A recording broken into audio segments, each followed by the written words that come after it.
सागर बाबा शिवा प्लीज. काय झालं पण एवढं गरम व्हायला? रात्रभर तुम्ही घराबाहेर आहे, पार पहाटे घरी आले तर कोणी विचारायचं पण नाही. अरे पण मी काय पहिल्यांदा रात्री बाहेर राहिलोय का? पूर्वी पहाटेपर्यंत मी बाहेर. तुमचं पूर्वीचं पहाटे घरी परतणं वेगळं होतं आणि आताच हे बाहेरून पहाटे परतणं वेगळं आहे. हे न समजण्या इतका दूधखोळा नाहीये मी. मला तुला काही सांगायचं नाहीये शिवा. तुझा ऐकडनं. मला नका सांगू. मासाहेबांना तर सांगाल का नाही? दोनदा बोलवलंय त्यांनी. हा नंतर जाईन. जा मात्र नक्की. हा, हो सांगितलं ना एकदा. मी गिझर ऑन केलेला आहे, कपडे काढून ठेवलेत. गरम डोक्यावर गरम पाणी घ्या जरा, म्हणजे थंड होईल.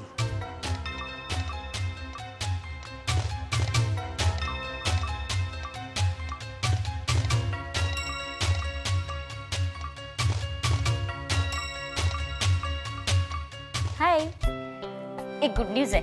हो, दॅट्स ग्रेट. सांग पटकन. डॅडीने तुला आज क्लबवर बोलवलंय. काहीतरी बोलायचंय त्यांना तुझ्याशी. ही गुड न्यूज आहे. अय्या, म्हणजे काय? अगं ऐकूनच ऑलरेडी गोळा आलाय पोटात. बरं मला सांग, त्यांचा बेत काय आहे? म्हणजे कल्पना तरी देऊन ठेव ना. डॅडी काय तुला खाऊन टाकणार नाहीयेत. I am not that sure. Come on Ashish, एवढं घाबरतोस काय? अगं म्हणजे काय, गर्लफ्रेंडच्या वडिलांना भेटणं ही काय सोपी गोष्ट आहे? ही वडील मंडळी फार खतरनाक असतात अगं. असू देत, आमचे डॅडी तसे नाहीयेत.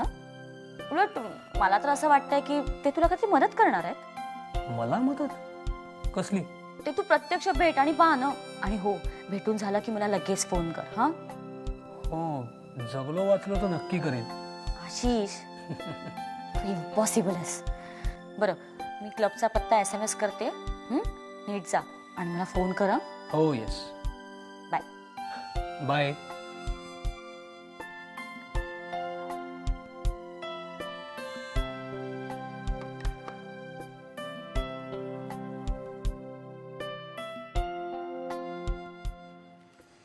काय चाललंय जगात?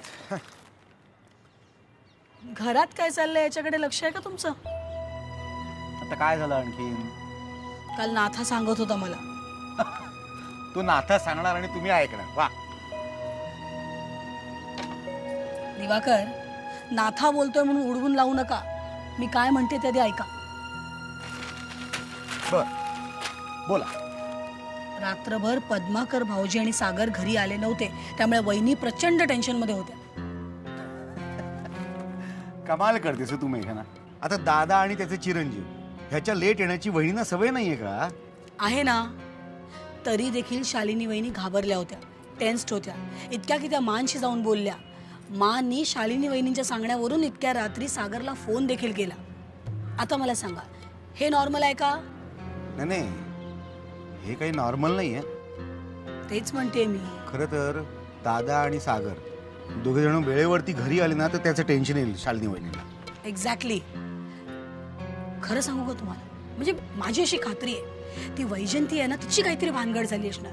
आणि म्हणून हे बाप लेक दोघंही रात्रभर तिकडे असते. किंवा किंवा काय? नाही म्हणजे मला असं वाटतं, असं नसेलही. दिवाकर, पद्माकर भाऊजी हे घर सोडून कायमचे तिकडे गेले नसतील ना? आणि हे सागरला कळल्यानंतर तो त्यांची समजूत काढायला रात्रभर तिकडे राहिला असेल.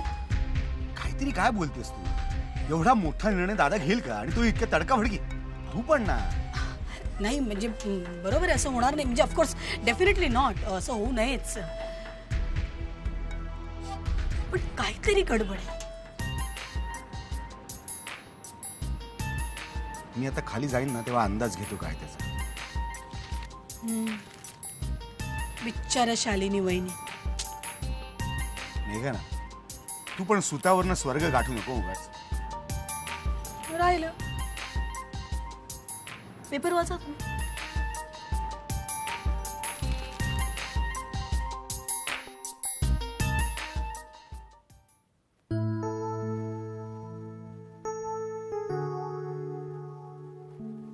बाबा बाबा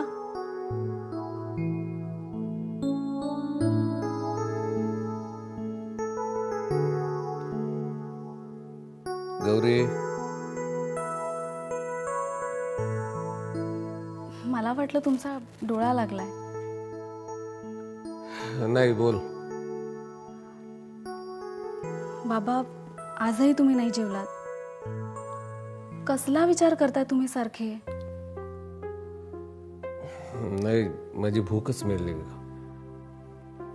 बाबा तुम्ही जर काही खाल्लं नाही तर मलाही काही खावंसं वाटत नाही. नाही, असं नाही करायचं. तुम्ही दोघांनी जेवायचं. तुम्ही तरुण आहात, तुम्ही असं नाही राहायचं, जेवायचं तुम्ही. बाबा मला तुमची मनस्थिती कळतेय, पण त्यावर न जेवणं हा उपाय नाहीये. कसला विचार करता तुम्ही सारखे, सांगा ना.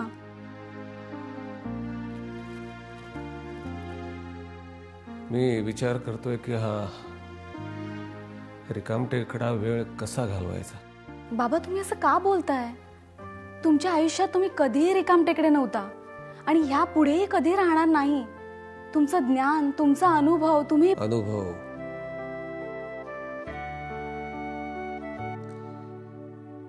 तोच विसरण्याचा प्रयत्न करतोय. हे गौरी, तू काळजी नको करूस.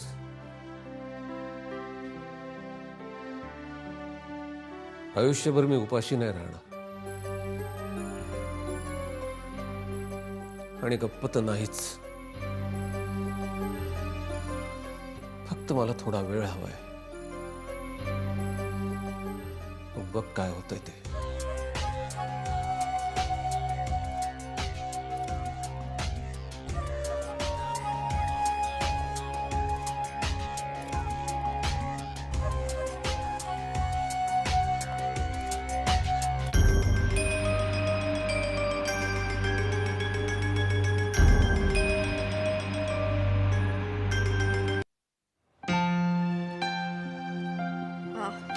चल मी निघते आता.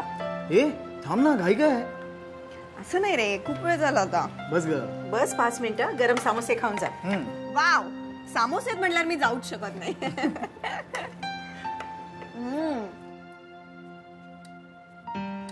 मस्त आहेत. कुठून आणले?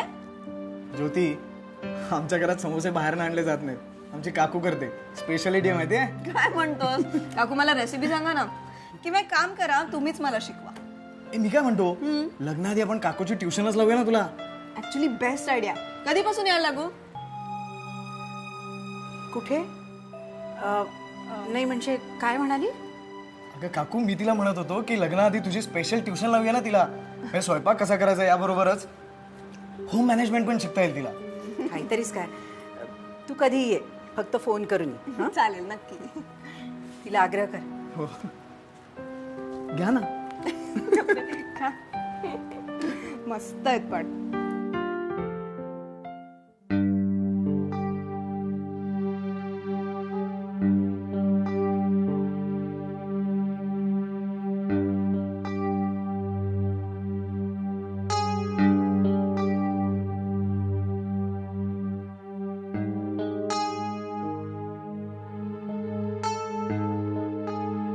सागर, सागर. हां,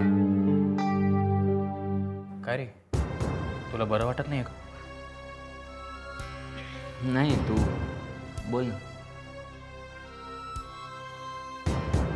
bank statements.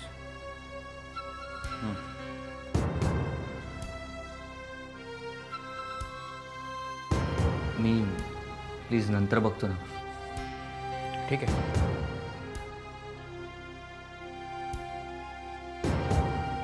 R you all right? Yes. Sagar, एक बॅड न्यूज आहे.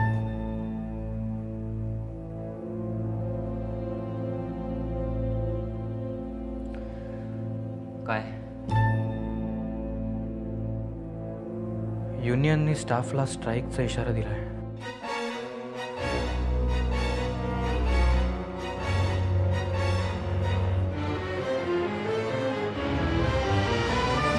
व्हॉट?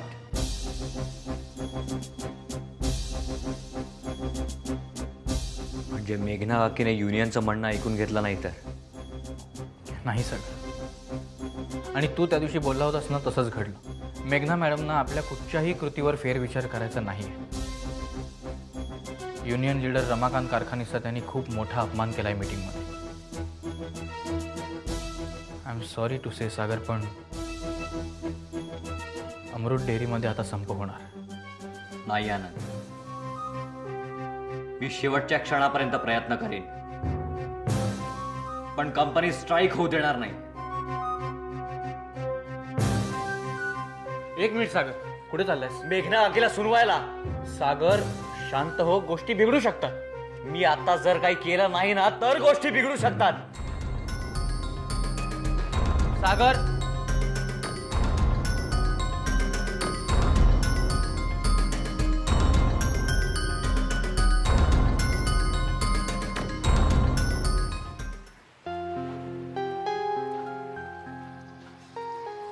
तुला एक विचारू? बोल ना. शालिनी काकू ना मला नेहमी अशा शांत शांत वाटतात. काही प्रॉब्लेम आहे? आता तुझ्यापासून काय लपवायचं? घरी आलीस की तुला कळेलच. म्हणजे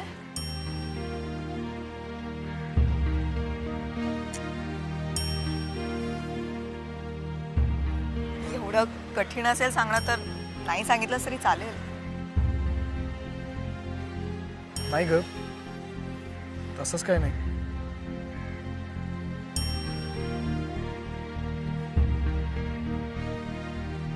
ज्योती, पद्माकर काकांची दुसरी एक बायको आहे. काय?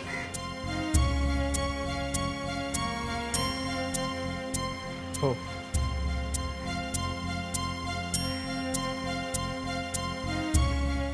जेव्हापासून मला कळायला लागलं ना, तेव्हापासून संध्याकाळचे काका कधीच घरी नसतात.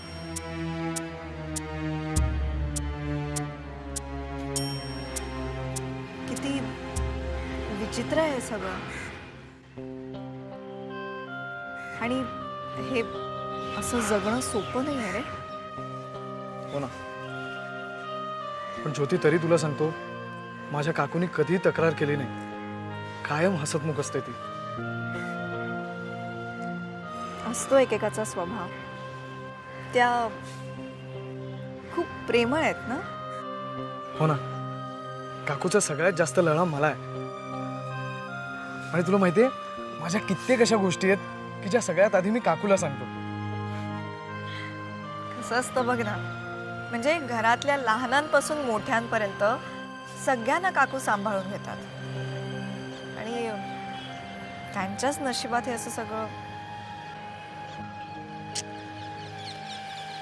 जाऊ दे. चल. नाही म्हणजे पेपर्स आहेत आमच्या समोर, पण मला असं वाटतं की थोडे नॉमिनल चेंजेस व्हायला हवेत त्याच्यात. काका, मी हे काय ऐकतोय? युनियनने स्ट्राईकची धमकी दिली आहे. एक्सक्यूज मी, आपण थोडा नंतर बोलूया का प्लीज? थँक्यू.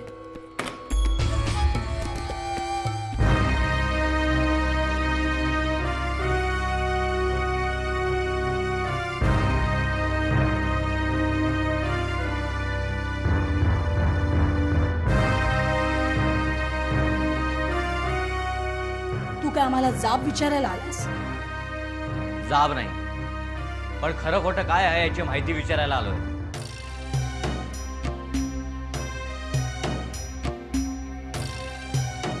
युनियनने स्ट्राईकची धमकी दिली आहे. हो दिली. मग आपल्याला काहीतरी करायला हवं. तू कर ना. युनियन लीडरशी बोल, त्यांना सांग बाबांनो स्ट्राईक मागे घ्या, बस मुद्दा संपला. एवढं सोपं असतं? मुद्दा असा संपणार नाहीये. मुळात स्ट्राईक ज्या कारणासाठी होतोय त्या कारणाचा निचरा व्हायला हवा. मला वाटतं आपण भडसावळे साहेबांना आणि आधी राजीनामा दिलेल्या बागवेंना कामावर परत घ्यायला हवं. सागर, मालक आहेस ना तू? अरे मग तू तरी मालकांच्या बाजूने बोललं पाहिजेस. मला जी बाजू पटणार त्या बाजूने मी बोलणार. आपण मालक आहोत याचा अर्थ आपण स्टाफचा अपमान करणं, त्यांच्यावर अन्याय करणं असा होत नाही. कंपनीच्या कायद्या इतकीच माणुसकी ही महत्वाची आहे काका. ए ए ए एक मिनिट सागर, आमच्या समोर ना या माणुसकीच्या गप्पा मारू नकोस. कंपनी चालते एफिशियन्सीवर, ओके? पण ते तुला कसं कळणार नाही का? कारण तुझ्याकडे कामाचा अनुभव पण नाही आणि क्वालिफिकेशन पण नाही, राईट?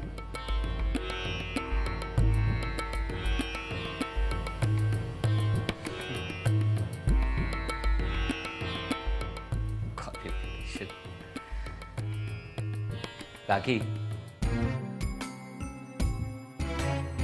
या दोन गोष्टींच्याही पलीकडे एक देणगी असते आणि ती म्हणजे कॉमन सेन्स.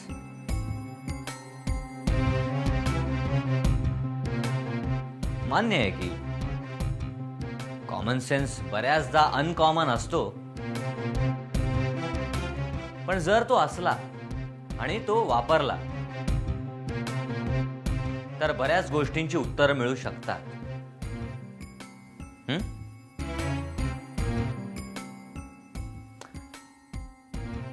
असो, तुला नाही कळणार ते. सागर,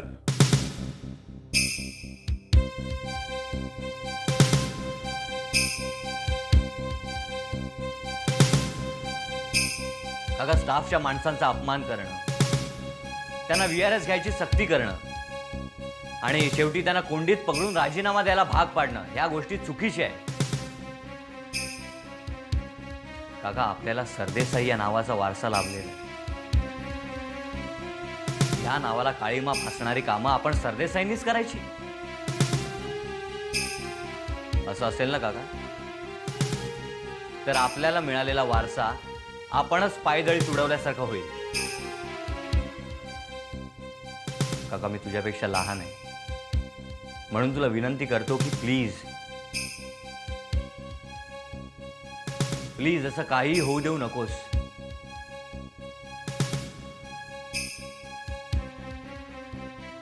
प्लीज.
हॅलो. हॅलो. अहो तुम्ही कुठे आहात?